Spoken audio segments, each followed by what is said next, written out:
नमस्कार, मी सुवर्णा संदीप काळे.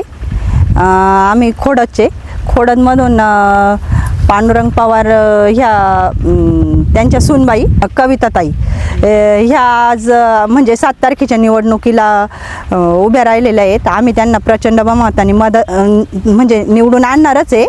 पण म्हणजे त्यांनी आज आमच्या गावाचा अशा प्रकारे विकास केला आहे की आज आमचे गाव पूर्ण त्यांच्या म्हणजे याच्यात म्हणजे ऋणात आहे की आम्ही आज खोडद ते लिमगाव रस्ता, खोडद रांजणे रस्ता, परत आमच्या गावातील आमचं कुलदैवत मुक्ताबाईचं मंदिर, म्हणजे त्या परिसरामध्ये जे सिमेंट काँक्रीटचं काम केलेलं आहे, परत कंपाऊंड केलं आहे, परत आमच्या गावासाठी जो काही निधी जो मंजूर करण्याचं काम करतात ते पांडुरंग साहेब पवार हे सुद्धा आम्हाला खूप वेळा मदतीला धावून आलेले आहेत आणि ते आमच्या सुखदुःखात कायम सहभागी होतात.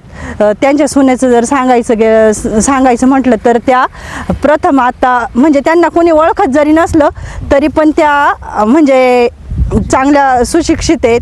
त्यांचं शिक्षण पण चांगल्या प्रकारे आहे. त्या नक्कीच आपल्या गावाची पण पूर्ण जनतेची हे करतील म्हणजे विकास करतील.